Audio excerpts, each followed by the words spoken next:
Good evening, and thank you for joining us in this second of our series of BNMS webinars on different aspects of research. If you joined us live last time, I hope you enjoyed our first webinar from the fantastic Gary Cook.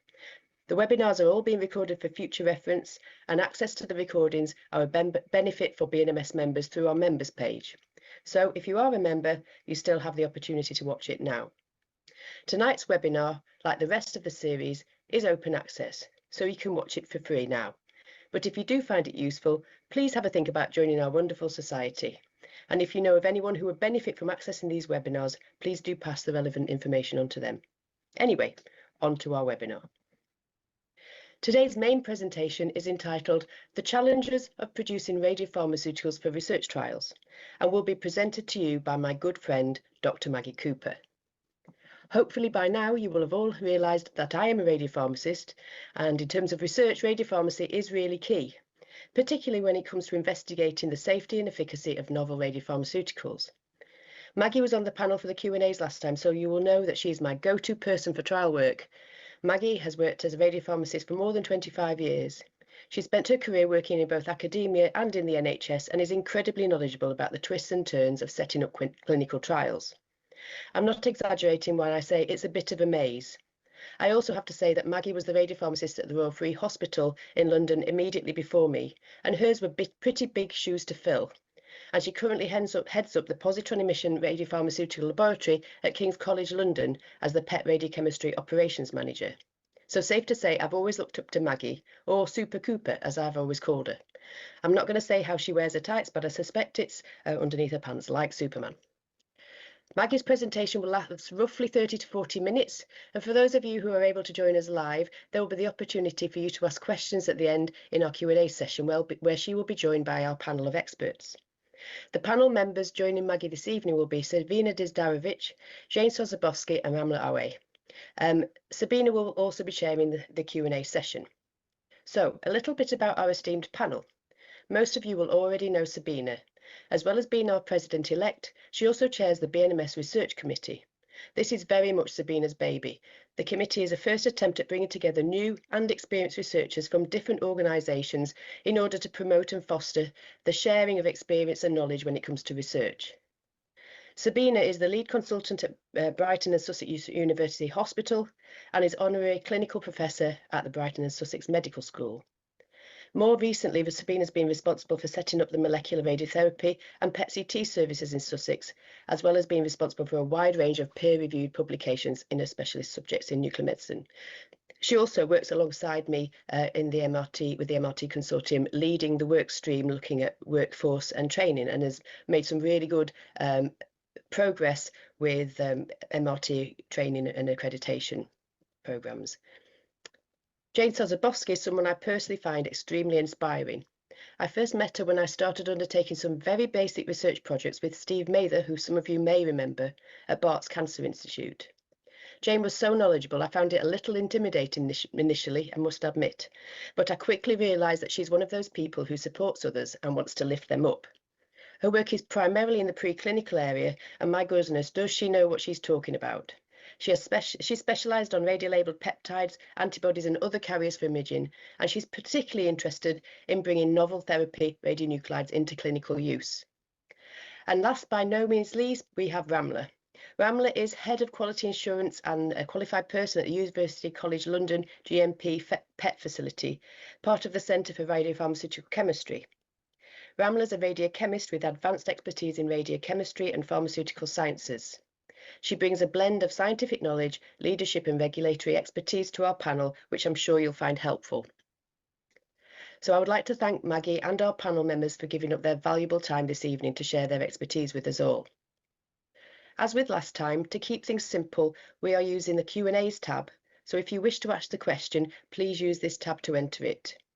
Please don't use the chat function for questions, as they may get missed. You can, however, use the chat function for general comments, information and feedback. At the end of the presentation, Sabina will read out the questions logged in the Q&A section on the panel on your behalf for the discussion. Finally, I hope you find this webinar both interesting and useful, and I look forward to hearing your feedback. I'm afraid I can't be here for the Q&A section in person. I'm enjoying a few days away in Marrakesh with my partner after a busy year for both of us, but I very much hope to be there in person with you next time. So there we have it. Without further ado, I'll pass you on to the capable hands of Dr. Maggie Cooper. Thank you.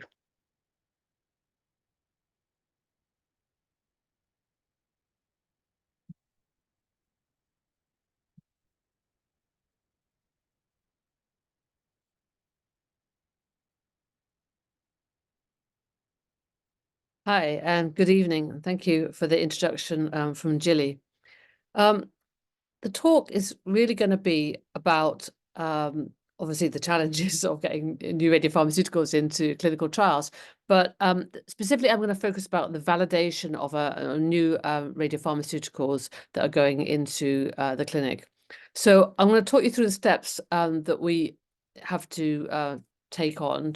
Sorry, I just want to move my screen a little bit so I can see the slides a little bit better. There we go. So we're going to talk you through the steps that that you have to take in order to get. Go back to that one. Sorry. Oh dear.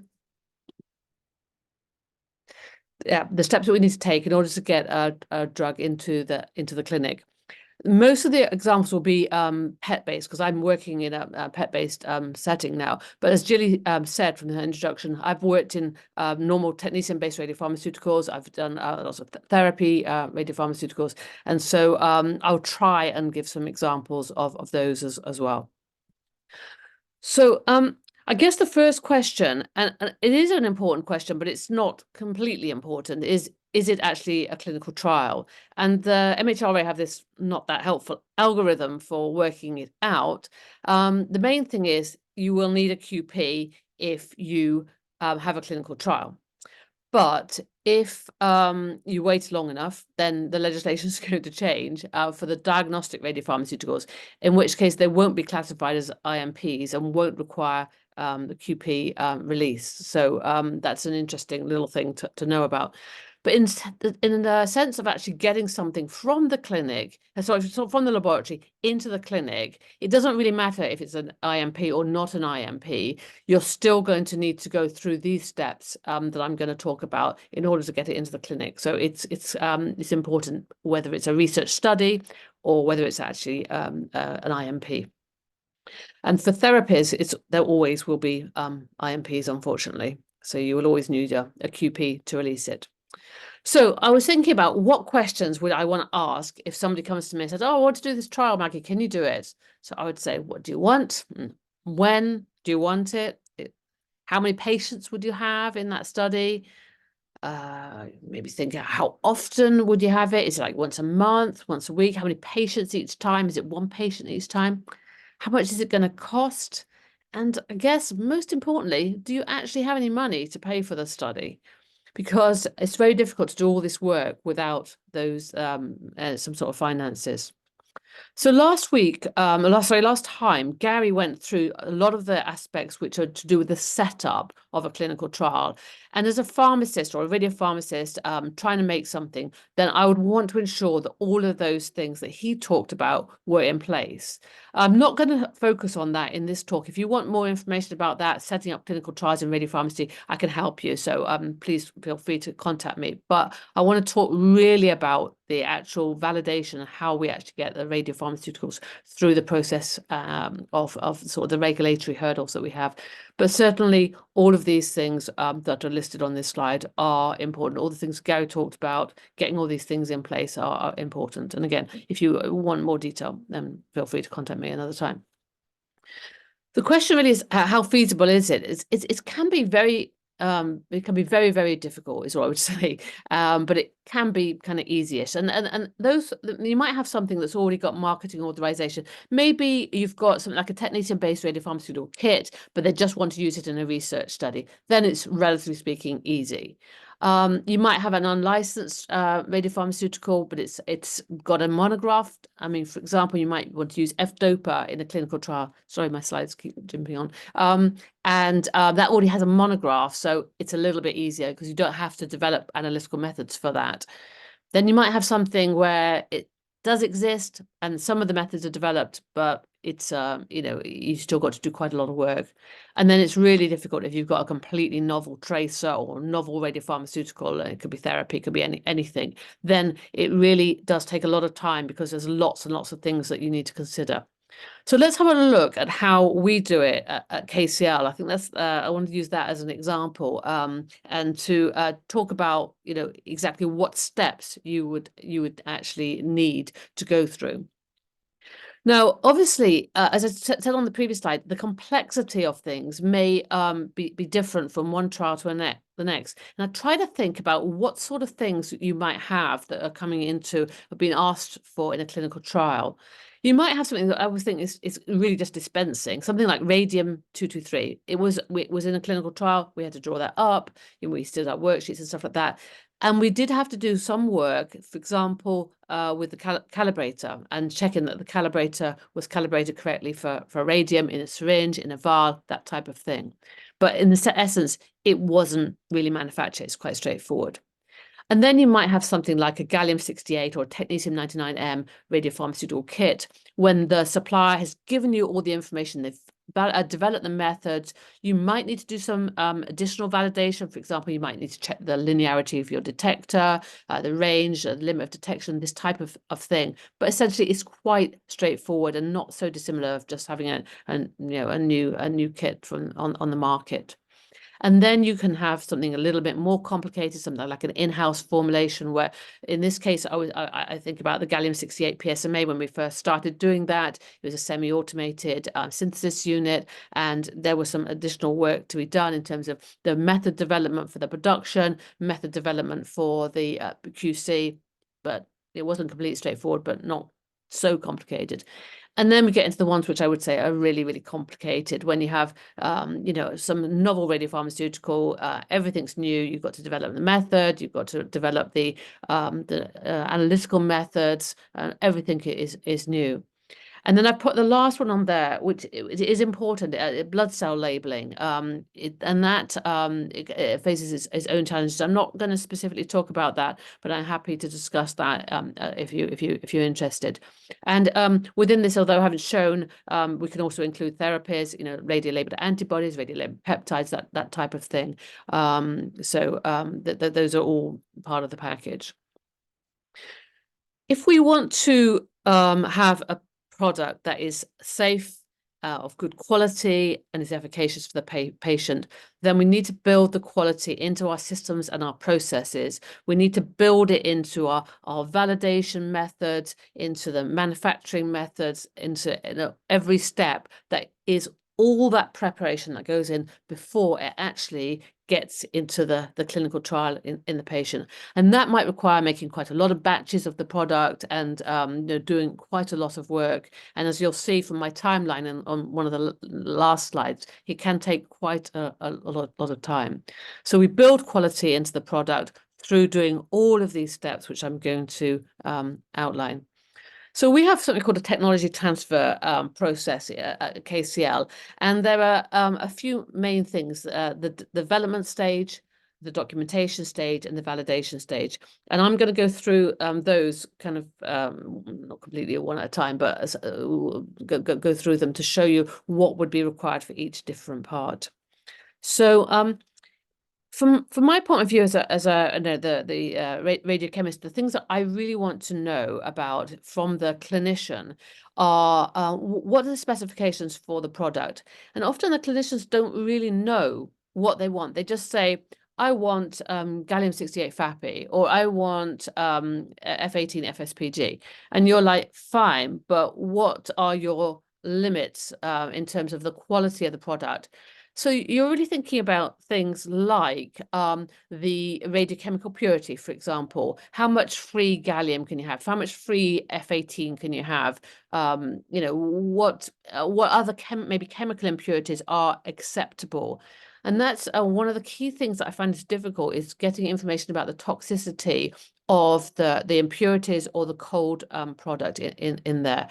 And if you're doing a full clinical trial, then that is part of the IMPD, and you probably would need to do proper toxicology studies on the product. So that's something that you really need to think about quite early on if you need to know what what is the toxic level of either the pure stuff that's not radio labeled or the impurities that are in there. And that is really a very big challenge. It's time consuming and it's expensive. Then other things I want to know is, do you already have a production method? Is it, for example, is it on an automated platform? Is it, a manual method? Does it involve anything, a strange, different techniques that people maybe commonly use? Most radiopharmacies are very much used to just having a technetium kit, sodium potentate, add the two together, shake it, that's it. Well, it may be more complicated, maybe require some pipetting steps or something like that. So you have to really know what is involved. Then analytical methods. I'm going to talk quite a lot about analytical methods in a moment, but those are key. Have they been established? Have they been developed? Have they been tested properly? Are cold standards available that you can compare with the hot product? So there's lots of questions. We'll go on to that in a moment. And then one of the key things I think is useful is, can other sites help you? Is there anybody else who has done that product who you can reach out to? Because that will save you a lot of time, and most people are quite willing to share information and quite helpful. Other questions is about the equipment. Now, if you need equipment that has never been used before, then you are going to have to make sure that that is validated. You might even need to buy it. If you need to buy it, you've got to write things like the URS, the design qualification, and the whole, the IQ, OQ, all this business that you have to go through. That can take you months and months. So you have to think about those types of things in advance. Again, it's time consuming and it's expensive. So the first steps that I would take if I've getting somebody asked me, I want to do a new tracer in your pet radiopharmacy, then I would say I want a project risk assessment. I want to know what the impact of doing this project is on the rest of my routine GMP activities within the facility. So I get them to fill in a form and say, what are you doing? If they're bringing in a biological, for example, that could be a huge risk. I need to know that in advance. Oh, sorry. I will set up a project file. Then once I have got some more details, I will I will write the change control and get that open and approved. And then the next thing really is to start with the raw materials and the raw material specifications. So raw materials is a massive issue, and I'm never really convinced that we either do it properly or even able to do it properly on the level that MHRA expect. But these are some of my sort of ideas about it. Obviously, the suppliers need to be approved. So if you've got a new raw material that you need and you haven't used it from that supplier before, you need to be working on that quite early on, because the suppliers maybe need to be audited or at least have some sort of desktop questionnaire sent to them, and you need to ensure that they're of a suitable quality to be able to supply the raw material. You need to obviously have a robust system in place for the receipts of the starting material, the quarantine and release. I presume that you already have that in place anyway, but I've just put that in there as a reminder. Now, when I've looked through all the information that there possibly is about raw materials, starting materials for pharmaceuticals, let alone radiopharmaceuticals, then the main thing that it seems to say is that you need to carry out some sort of ID testing, and unless it's GMP grade or pharmacopoeia grade. And then, and you also need to do some sort of bioburden testing. However, that is going to be quite tricky. It's expensive. It's not something that's easily available to us. So normally, I think that it would be okay to risk assess those things if it's not possible. I would want something like, obviously, a certificate of analysis, that type of thing, or certificate of conformity. But I think you can risk assess the starting material. Bioburden may be more difficult. It depends exactly what you're doing. For the sort of things that we're doing with PET, I think a bioburden of the final product, of having gone through the whole process, is sufficient, rather than bioburden testing all the individual starting materials. But if it's something that is maybe like, for example, if you've got a ligand that you're labeling with copper-64, and then you're maybe doing a filtration step before it goes into the patient, then maybe you want to do the bioburden on that precursor before you, and maybe on your copper-64 before you take it too far forward. So if you've got something that you can get to GMP, get it to GMP. If not, pharmacopoeia grade's good. If not, then some sort of in-house specification. But most raw materials, especially those that are used in the PET, are not APIs. So they do not have to be to GMP grade. And what I do is I normally write a risk assessment for those things and say, this is not an API, it's just a starting material. But if you've got something that was just like a ligand, like a technetium kit or gallium kit, then that essentially goes unchanged into the patient. Then I feel that you really need it to be to GMP grade, because it will be quite difficult for you to risk assess that out unless you can do some significant levels of testing. The radionuclide itself, I don't think it's an API. We think that the MHRA also don't think that they're APIs, so they don't have to be necessarily to GMP grade. Another thing that I find is really difficult to get hold of, sometimes TSC, BSc certificates are difficult to get hold of, but leachables and extractables, for example, on things that you use like, for example, the cassettes that we use to make the PET tracers, that can be really challenging to get hold of. And we've had to use some data from other studies and then do a risk assessment to okay that. So sorry, that's quite long on raw materials, but I think it's quite important. So we'll have done our project risk assessment. We've set up a nice file. We've checked we've got equipment and if it needed to be validated or bought or whatever. We've done some sort of risk assessment or specifications for our raw materials. And then for PET, we will want to go through this phase of sequencing into our automated synthesis platform, optimizing the radiolabeling and scaling it up. But for therapy and for technetium kits and gallium kits, then obviously there's no sequencing, but you do still want to know that you can optimize the radiolabeling and that you can scale it up successfully to get the activity that you want in the in your final product. So there may be some things to consider about that. So I've put here about the sequencing. So the sequencing can take several weeks. If anybody's done it, it's like programming. Sometimes you can find another tracer and adapt that method, and that's fine. But then when you actually start running that program through the automated platform, you'll find that it needs tweaking and changing. You might need to change the time of something, a heating step or a flushing step or whatever, drying step normally. Then you need to think about the time that's going to take. Its and also it's quite labor intensive because you need to run the synthesis and see what happened, and then run it again, see what happened, and then scaling it up. And sometimes you scale it up, some different things happen. So that really is challenging. And I put in there an example of the radiolysis, and I think not just for the PET radiopharmaceuticals, but for therapies as well. Radiolysis can really be a problem. It might work fine at a low activity when you're testing out the method, and then you scale up with several gigabecquerels, and suddenly the product isn't very stable. So it's something to consider, that as part of your timing that you need to take that into account.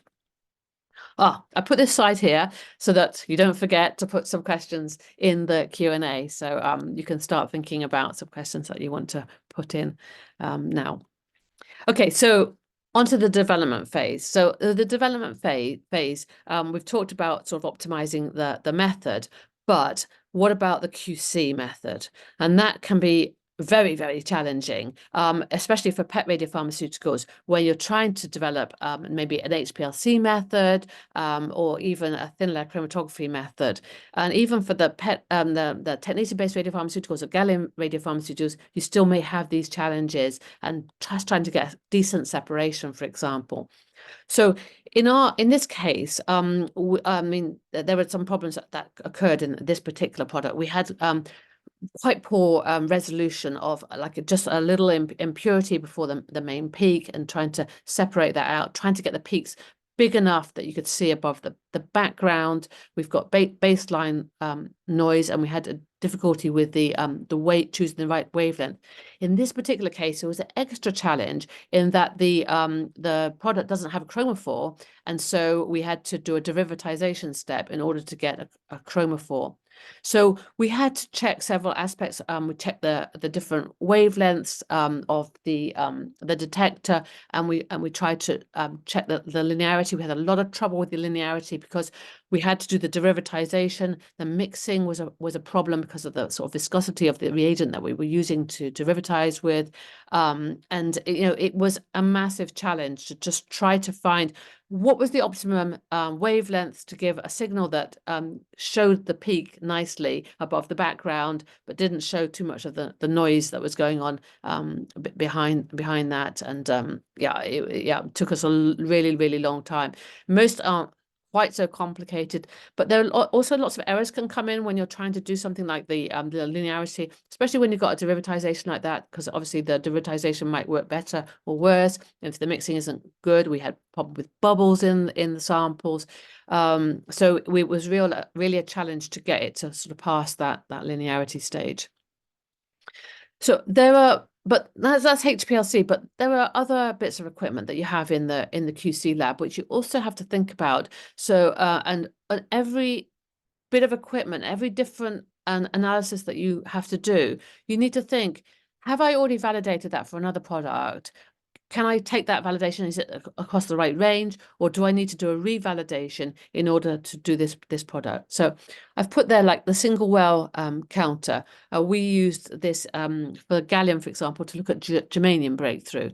So you might need have you even got a standard for it? Have you got a germanium standard for checking against? What's the is it calibrated and validated and all this type of thing? Obviously, thin layer chromatography method that needs to be validated very similarly to the HPLC, and you may need to even develop a new method for that if it's a new product. Hopefully, the lab have already done something towards it. But what we find is that although the lab think they've done it, we find that in fact they haven't done it, certainly to the levels that we would expect in the GMP lab, in terms of the radioactivity levels and the quality levels. HPLC I already talked about. pH strips, I've got a picture of pH strips just because that's often what people use. They're terribly bad, actually. They're very inaccurate. So you need to cross calibrate them against a pH probe to ensure that they are correct. It's very, I feel it's a little bit arbitrary when you look at the colors of those things. Endotoxin, that's going to need to be checked for inhibition and enhancement for every single product that you do. And then gas chromatography, and I put a few other things in, ascorbic acid content and TBA content, cryptofix, this type of thing. So you've got to make sure that you validate all those different things, and there's a lot of documentation that goes alongside these three different parts: the development, and the documentation, and the validation. They all are interwoven with each other, but you'll need to start writing validation protocols quite early on, as soon as you've really been able to establish what your methods are. So the validation, obviously we've talked about the equipment, we maybe made some technical batches, we've got some documents approved. We need to also train staff. And I've put this slide in here, which is in a bit of a funny place, because I just wanted to remind people that during the making of technical batches, of validation batches, this is an ideal time to train up your operators. We normally want somebody to shadow a batch, make a batch with supervision, and make an unsupervised batch. But it will depend exactly on the product and the operator and various other factors. So, but consider these sort of training batches, or the technical batches and the validation batches, can be used as part of the training, and you can get like in-house expert, authorized basically to be the key trainer for that. So analytical method validation, I'm going to give just a really kind of quick summary of it, because if I go into the detail, like we'll be here till like 8 or 9 o'clock, and I don't want to be that long. But these guidelines are really very good. When I first read them, I thought maybe they're a little bit over the top. but actually they do cover all the points that you need to know. And there's this very useful table within it, which sort of suggests which test you need to do according to the ICH Q2R1. So if you're going to be doing some analytical method validation, then look at this and inwardly digest it. If you need help, come back to me. I'm more than willing to help, but it does take a very long time to go through all of these tests. For example, HPLC validation, analytical method validation, I think my document was about 50 pages long, and then thin layer chromatography similar length. So, you know, they're pretty meaty documents going through all of these different tests. Don't forget to do bioburden testing on your final product that's unfiltered. The bioburden testing will pick up, you know, what is the bioburden, how many bugs have you got in that product before you do the filtration step, and are those bugs likely to be are they significant, you know, are they likely to be harmful, for example. And and this is a key step in terms of time as well, because it takes quite a long time to get the bioburden validation done. And similarly, you've got to do sterility validation. So both of those, I would get those done pretty soon, as soon as you are really able to. So you might make some technical batches, and you might be able to use those for some of this analysis. Be speaking to the laboratory early on to try and get this sort of booked into their system. It can take like 6 to 8 weeks to do it. And then obviously you'll need to then provide samples for the actual testing itself, not just the validation of it. So I've really kind of skipped through analytical method validation because it's a mindfulness and a lot to it. But presuming everything has gone well, you've got your methods for your QC methods are all validated and are working fine, then you want to move on to doing your process validation. And as part of the process validation, you can get your samples for your sterility testing to ensure that you're able to reproducibly make a sterile product. Now, the ICH Q8 Q10 guidelines have basically they don't actually define how many batches you need to make, but really you can do some sort of risk assessment. The FDA has a sort of different way of doing it, but for us, really, you can pretty much say 3 consecutive batches is appropriate for process validation. And the key factors will be things like how complex it is, what are the risks, is there variability in the process. For us with these automated platforms, it's pretty much it's the same every time. But if you've got different operators, you've got different pipetting skills or something like that, maybe for some therapy or where it's more manual, then there may be more variability. There may be variability in terms of the amount of radioactivity you're using as well, high dose or low dose, different volumes or something like that. So if you have got some of those more variable things, then you might need to consider doing more than 3 batches, but hopefully 3 is enough. But what do you do about therapies? I mean, you can't really do 3 full dose therapies. So when I've done it in the past, and I haven't actually run this past MHRA, so I've never been inspected against this, but I've done maybe 2 batches with like low activity, and I've checked the stability and stuff with those batches. And then I've done just one batch with the full radioactivity that I want to use, the maximum I want to use. And then obviously you've done some stability assays on those.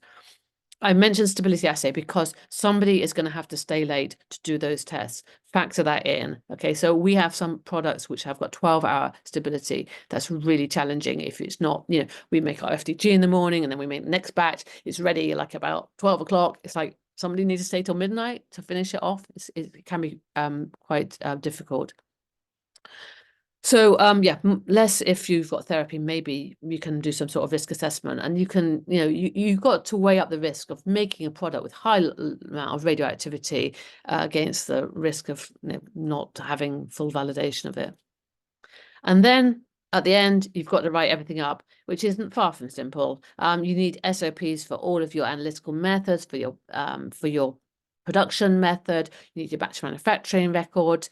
You know, there's lots of other records which I haven't mentioned. I sort of mentioned a little bit at the beginning about just running the trial itself, but in terms of the manufacturer, worksheets, site master file needs updating. You need, you know, to put their reports. People need to read the reports or approve the reports. All these things take quite a lot of time to do because they can be really quite meaty reports. I think I've got one there on the desk. I think, you know, it's quite, that's just a process validation for something. So it's quite meaty. Analytical method validation. I've got 3 files downstairs for that. So then let the MHRA know also that you're extending your portfolio. I normally let them know through interim compliance report that I'm doing some extra stuff because they start panicking about your capacity and stuff.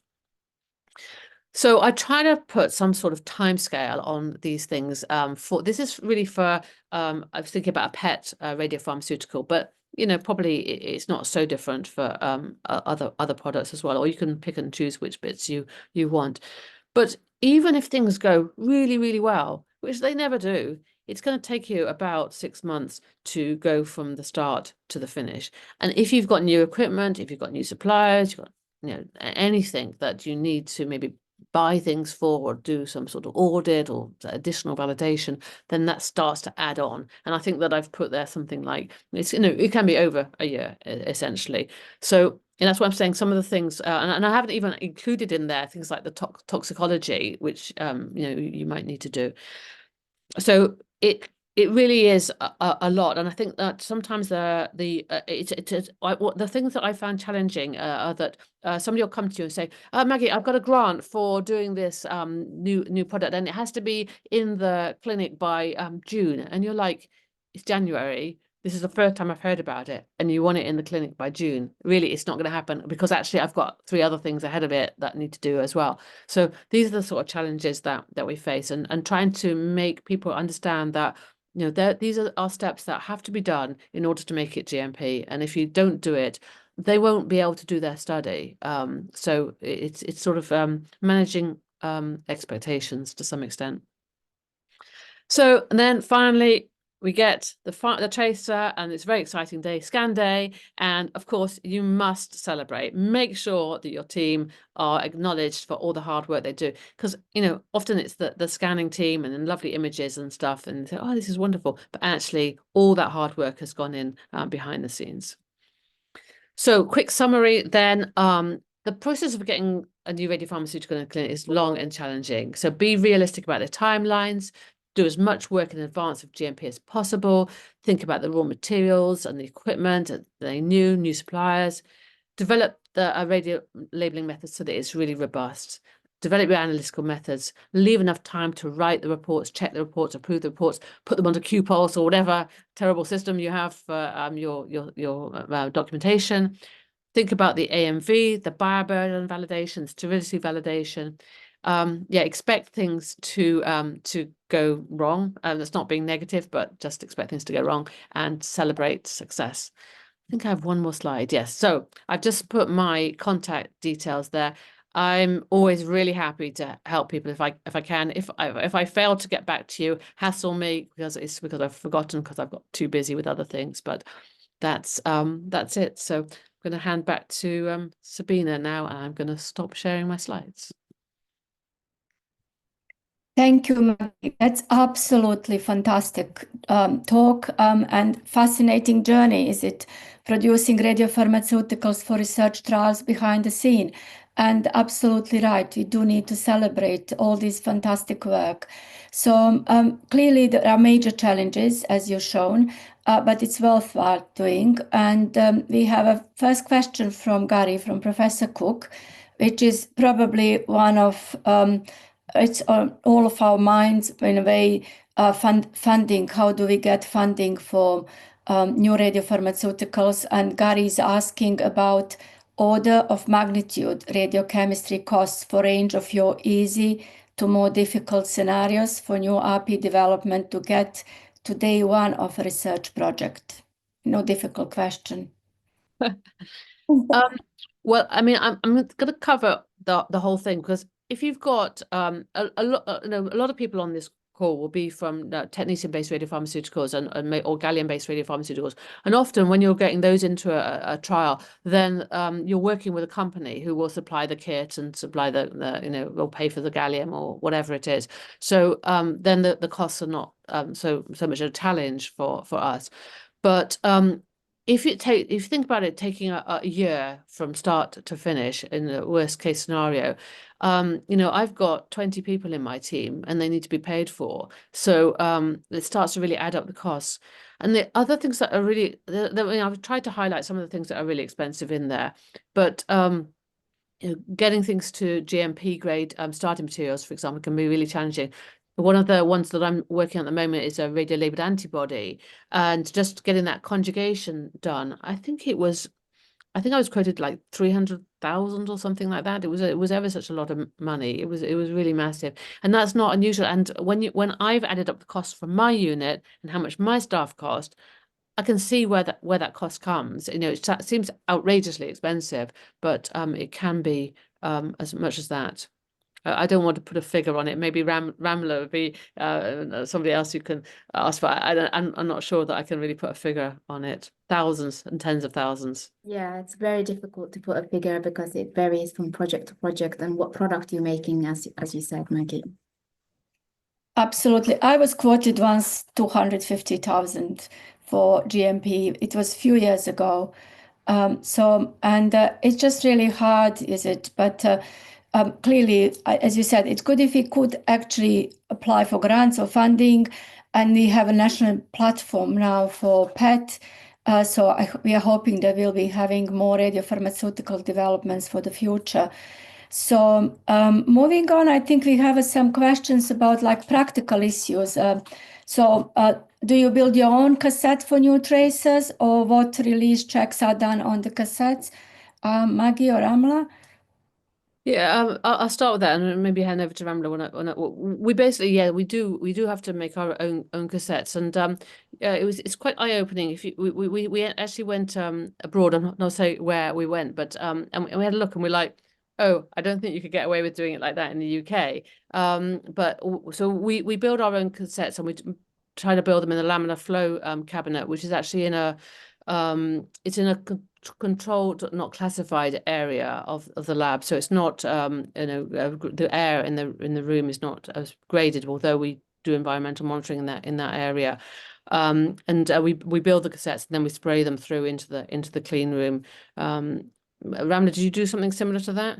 Yes, we do. Yes, so we try to build the cassettes in the clean room itself, and we've got continuous real particle counting, which happens, and we collect that data and add it to the record. Also, we put our plates out, and the parts that we build from are normally come with certificate of analysis with bioburden, and also once we build it, we do a run on it and send it for bioburden testing. Yeah, and exactly that. I mean, I would say that yours is better than ours in that respect, but because we don't really have the room to do it. We did think about doing it in the clean room, but it becomes a real challenge when you're handling. So one of our things has got pyridine in, for example. I don't really want pyridine on the bench in the clean room, even though it's a cleaner area. I didn't really want it on the bench there. So in a way, they're in a laminar flow, which is kind of a grade A environment, but it's not actually classified.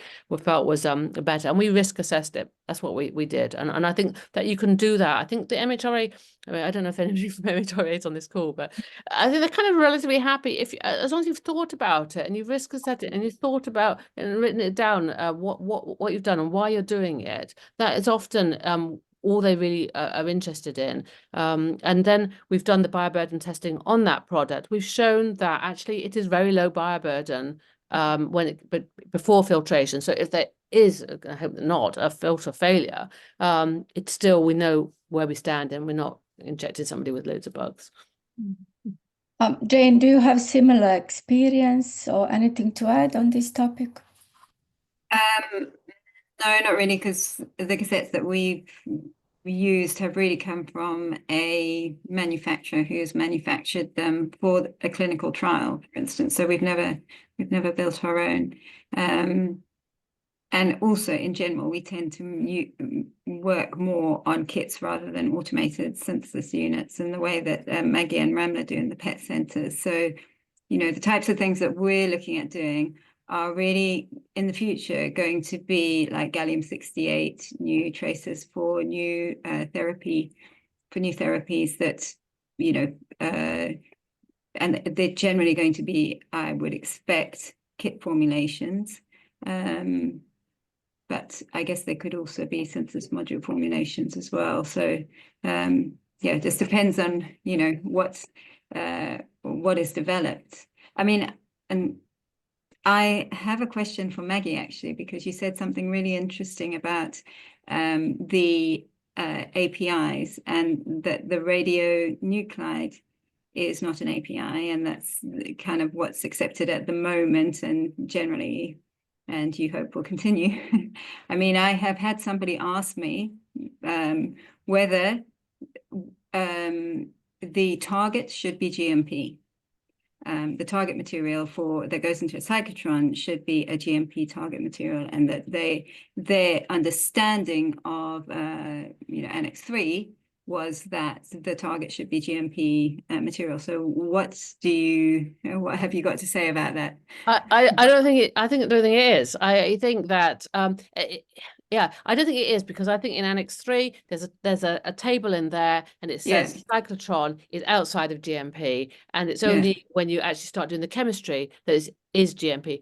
Now Annex 3 really needs an update, because it doesn't look at the circumstances like we are going to be faced with soon. We have solid target. We want to make copper-64 on it, and we have to do obviously the bombardment with the nickel target. We then do the processing of that, and then we do the chemistry next. The processing side is not covered. There's something called processing, but in the guidance, it's clear that the processing is the chemistry. That's what it's clear that like the manufacture. The manufacture, yeah. But the target and all of that is clearly from Annex 3 outside of GMP. Now, what we do is we try to get as high a standard as we can. We try to, we're interested. You build quality into the product. That's what I said at the very start. You build it in so that your target material needs to be, as good a quality as you possibly, reasonably can do.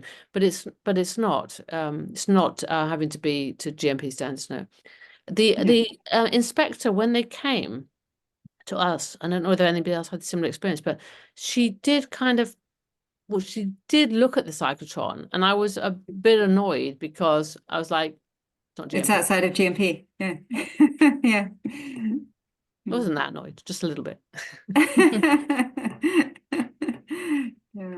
That's really interesting point. It's quite good message to take away, is that we think it's outside of like Annex 3, and the target is not GMP so far. Yeah, the thing, I think about it for our F18, FTG, for example, and the O18 water. The O18 water, I still get it from a authorized supplier. I ordered that supplier, and I get, the stuff comes in, and it comes with some sort of specification, a certificate of analysis, check for BSE, TSE, all this type of thing. I still do those things, but I don't believe it's an absolute requirement. Yeah. Thank you. I would really encourage participants for more questions, please. But I have a question for panel. I think Maggie, maybe you or Amla or Jane, please. What about when a tracer requires purification by a semi-prep HPLC? So what additional controls you think about? Ramla, do you want to go first on that? Yeah, no problem.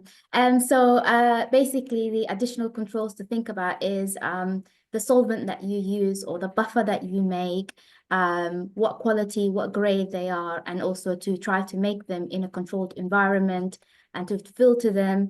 It might be that you use, once you purify and cut the peak, then you take it on back into the synthesis module where you reformulate and load it onto a C18 cartridge, for example, and then elute with ethanol and add saline. So you have to be careful, because that final formulation gets injected into the patient. So those are the things you should definitely consider. Yeah, I would add to that to say things I get concerned about is just the the HPLC column itself is, obviously it's in acetonitrile. Hopefully things won't, or it could be in buffer. What is it stored in is what was my question. And is it likely to be a bioburden risk? If it's stored inappropriately, it really could grow a lot of bugs in there. And you might not use it for a week or a month or something, and then suddenly you use it and you've got a massive bioburden. So that's one thing.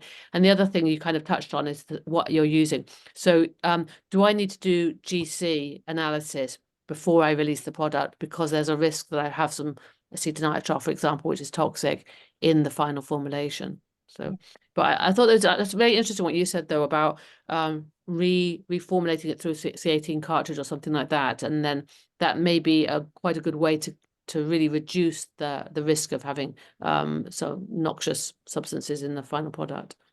Yeah, that's what we tend to do mainly. Okay, so clearly we're talking about all these challenges, and we have like a STEAM panel here who is really working with clinicians to try to establish best production for radiopharmaceuticals for UK, not just really research, even clinical. We know we have challenges. So is there any like a particular tracer that you are thinking that next year we should concentrate to produce in the UK? I think. Well, the most obvious one that people are interested in, and I don't know whether Ramla's had queries, is the FAPI product. And we know that in Edinburgh, our friend Clint has done a great job with the gallium-68 FAPI product, and there is interest in F18 FAPI.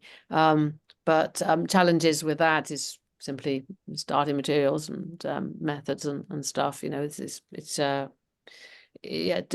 just difficulty getting hold of the starting materials is the biggest challenge in that.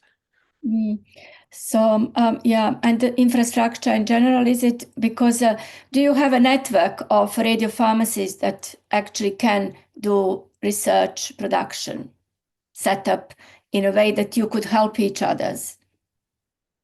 Yeah, and we do. There's two ways that we do that. Obviously, well, two main ways. The UK Radiopharmacy Group, and we have PET experts on that committee, and then that we have PET chemistry, like sort of a UK network, and the sort of people who are in charge of different units, like myself or Ramla or whatever, they meet together quite regularly and we share ideas. So one of the things that has come out of that group was really relating to the starting materials. What we're trying to do is write some guidance more on the starting materials that are required for radiopharmaceuticals, because I found it quite difficult. People were saying to me, oh yes, you need GMP, and you're like, do you really need GMP, or is a pharmacopoeia grade okay? And what tests need to be done on the starting materials and that type of thing. So I was interested personally in that, and kind of came out of that those discussions and different people advising different things. So we wanted to put together some guidance from that. And then with the total body PET, there's the MPIP, which is working across the UK with the total body PET with different research studies and stuff. So that's quite useful little network. Yeah, Jane is going to talk next month about implementation of new radionuclides in clinical trials on 14th of January. So I hope that we will have a lot of participants again. And so Jane, do you have anything to add on this, like how we could work together? And also it's been like really fantastic that through the BNMS, we had initiative to work more closely with scientists, and we are really working together now much more, because it's important to develop translational molecules, not to work in isolation, because sometimes, like, scientists might have one idea and then like thinking, oh, this is fantastic molecule, but what can we do? How can we apply that in a clinical practice? So do you have any recommendation, Jane, how to actually enhance this process, working together? So I think what we've tried to do, across the BNMS and also, through Radionuclides for Health UK, is really to help with expertise you know, to and to say, how can we work regionally? What is everybody doing? I think we really need more sharing. You know, the UK Radiopharmacy Group is very good at sharing amongst themselves and helping each other. And I think we need to widen that out as well, you know, to other researchers and clinical researchers, because it's what we as a country can deliver for UK patients rather than, you know, what we in our hospital can deliver.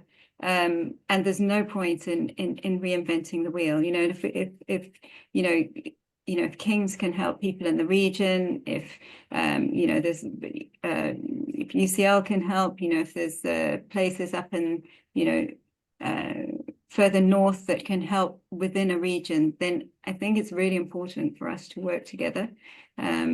And to say, you know, what capacity have we actually got in this region? This is the area within which patients are going to travel. How can we make sure that, you know, that patients get offered clinical trials even no matter where they live in the UK, you know? And that's really what it comes down to, is being able to deliver for patients. We're not doing, you know, on the one hand, we're doing clinical trials in order to move things, to make things available for all patients, you know, so that the products become approved and that all patients can access them. And that's the way that the system works. But also we want to be able to offer clinical trials to patients who perhaps are, you know, won't see the end of, you know, the process. So, you know, it's important to be able to offer patients, you know, some, and it's not fair if, you know, if you only get offered clinical trials if you live, you know, in a certain region. So, you know, I think we need to think less about our individual, you know, hospitals perhaps, or and think more about, you know, how we can deliver it as a country to the whole country. Absolutely. Can I ask a question of Jane about the therapies? Because I mean, what I see is, you know, we're talking about the challenges of you know, implementing these. There are very few centres within the UK that are really equipped to do therapy trials. How do you think we can address that that problem? You mean in the actual, you know, giving the therapies, or No, manufacturing? So, for Manufacturing. example, if I've got a Yeah. radio-labeled antibody, who can I go to get that antibody labeled? There's very few centres that can do that type of thing. I mean, that is a huge problem in the UK, and it's one that we need to address, you know, as a national initiative. I think we can't address it locally. And also, you know, if you guys work in NHS radiopharmacies and, you know, PET centres, you know how overcapacity they are. It would be good actually to persuade the government that they need to invest in infrastructure so that we can have a centralized radiopharmacy to make doses. You know, it may not be one, it may be a few around the country that actually can make doses and send them out to radiopharmacies around the country. Because, you know, we haven't got the capacity to make everything. And what is the point of everybody becoming, you know, skilled in doing one thing that actually, you know, could be made in one place? If the half-life allows, you know, why not making a centralized radiopharmacy and send it out? You know, that would be the best way of actually, you know, allowing equitable access for patients, in my opinion. Thank you so much. So I think we are getting close to the end now, and there will be a lot of more questions that I would like to discuss with you outside of this webinar. But I just want now to close the meeting, and just firstly to thank two speakers, to Maggie and our esteemed panel, Ramla and Jane, and particularly to participants and our sponsors, SciTech, Curium, and Siemens. So I would like to remind you all, please attend our next webinar on 14th of January, implementation of new radionuclides in clinical trials in the UK. And thank you for attending tonight. Wish you all lovely festive seasons, happy Christmas, and hope that we all have a lot of health, happiness, and new radiopharmaceuticals that we can implement with a lot of funding in the future. So thank you so much, and see you in January. Thank you very much. Thank you, Maggie. Thank you.